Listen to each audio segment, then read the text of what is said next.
বিসমিল্লাহির রহমানির রহিম। প্রিয় শিক্ষার্থী, অনার্স চতুর্থ বর্ষ, সম্প্রতি তোমাদের চতুর্থ বর্ষ পরীক্ষার রুটিন প্রকাশ হয়েছে। তোমাদের পরীক্ষা শুরু হবে 30 এপ্রিল থেকে। আর বেশি সময় নেই।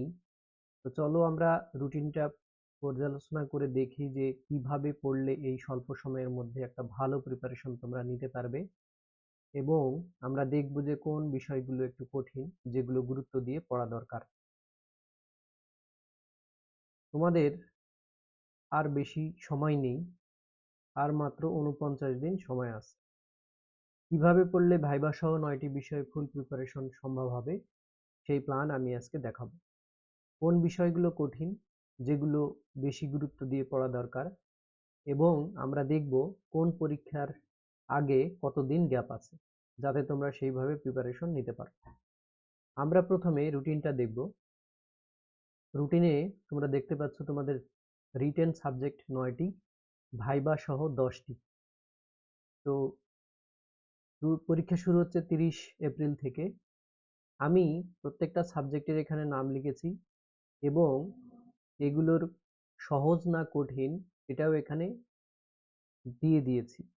যেমন আমাদের প্রথম পরীক্ষা বৃহস্পতিবার 30/4/2026 থেকে শুরু হবে, সমকালীন পাশ্চাত্য দর্শন। এই পরীক্ষাটা মধ্যম কঠিন, একেবারে সহজও না এবং খুব কঠিনও না। তাহলে তারপরে আছে মার্ক্সীয় দর্শন, এটা মোটামুটি কঠিন। আমি এগুলো আমার মতামত না, এতদিন আমি যে স্টুডেন্টদের পড়িয়েছি সেই অভিজ্ঞতায় ছাত্রদের অভিমত অনুসারে এই সাবজেক্টটা কঠিন লাগে। এরপর আছে নন্দন তত্ত্ব, এটাও কঠিন। তারপর আছে রাষ্ট্র দর্শন, প্রাচীন ও মধ্যযুগ, এটা মোটামুটি সহজ, রাষ্ট্রবিজ্ঞানের মতো।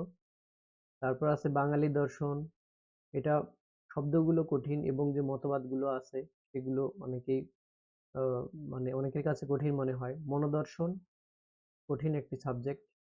সমাজ দার্শনিক বৃন্দ, এটা মোটামুটি সহজ একটা সাবজেক্ট। পরানীতিবিদ্যা কঠিন সাবজেক্ট, এবং ধর্মদর্শন সহজে, এই সাবজেক্টটা খুবই সহজ, এটাতে ভালো মার্কস পাওয়া যায়।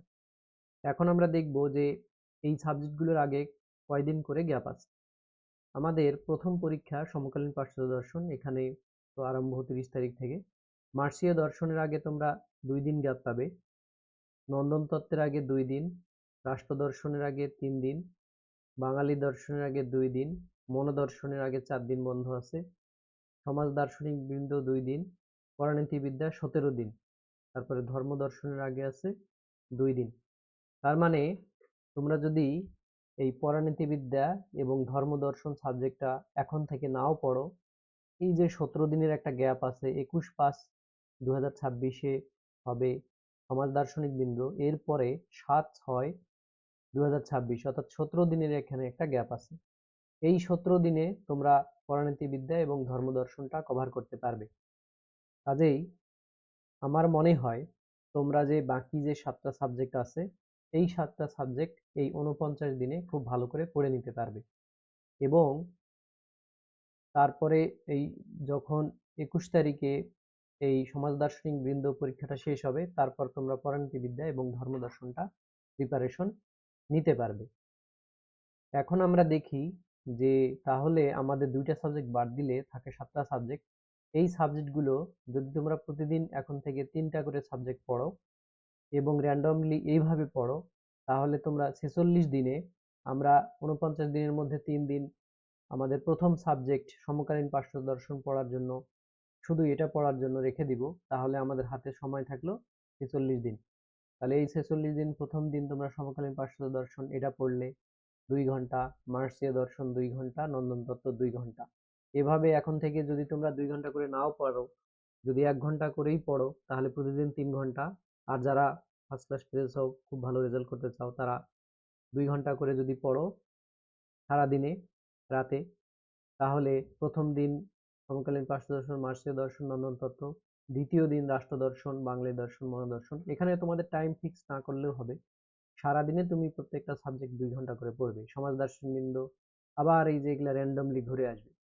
আমার এই রুটিনটি তোমরা ভিডিও দেখে খাতায় লিখে ফেলবে, লিখে এইভাবে যদি তোমরা পড়ো, তাহলে তোমাদের একটা খুব ভালো প্রিপারেশন হবে। আমরা যদি হিসেব করে দেখি যে তোমাদের যে 9টা সাবজেক্ট আছে, তাহলে মোট কয়দিন করে এক একটা সাবজেক্ট পড়ার সময় তুমি পাচ্ছ। তো তুমি হিসেব করলে দেখবে যে প্রত্যেকটা সাবজেক্টে তুমি 5 দিন করে সময় পাচ্ছ, অর্থাৎ একটা করে সাবজেক্ট এখন 5 দিন করে সময় আছে, 5 9 45, আমাদের হাতে আছে 49 দিন। তো এখনো অনেক সময় আছে। তোমরা যারা ইন কোর্স পরীক্ষা খারাপ দিয়েছো বা তোমাদের তৃতীয় বর্ষ দ্বিতীয় বর্ষে যদি কারো জিপিএ 3-এর নিচে থাকে, তাহলে এই চতুর্থ বর্ষে সাবজেক্ট অনেক বেশি। আবার এই পরীক্ষার মাধ্যমে তোমাদের অনার্স শেষ হয়ে যাবে। তো সেক্ষেত্রে তোমরা এই সময়টাকে কাজে লাগাতে পারো। যদি তোমরা এই চতুর্থ বর্ষে একটা ভালো জিপিএ অর্জন করতে পারো, তাহলে তোমাদের ফার্স্ট ক্লাস আসবে। এবং তোমরা এই প্ল্যানে যদি পড়তে পারো, তাহলে আমি অনেক আশাবাদী যে তোমাদের ফুল প্রিপারেশন হবে। রুটিনটা আর একবার দেখো, এখানে এই রুটিনে আমি ক্রমিক নাম্বার দিয়েছি, তারপর কয়দিন করে গ্যাপ সেটা দিয়েছি, এবং এখানে কোন সাবজেক্ট কঠিন, তাহলে যে সাবজেক্টগুলো কঠিন সেগুলো তোমরা একটু ভালো করে পড়বে, বেশি বেশি পড়বে। আর এখানে এই পরানীতিবিদ্যা ও ধর্মদর্শন, এই সাবজেক্ট দুইটা তোমরা এর আগে 17 দিন বন্ধ পাবে, ওই সময় পড়ে নিলেই হবে। তোমরা এই 1 থেকে 7 সাবজেক্ট পর্যন্ত এগুলাই যদি এই পরীক্ষার আগে আগে ভালো করে পড়ো, তাহলে তোমাদের একটা ভালো প্রিপারেশন হবে বলে আমার বিশ্বাস।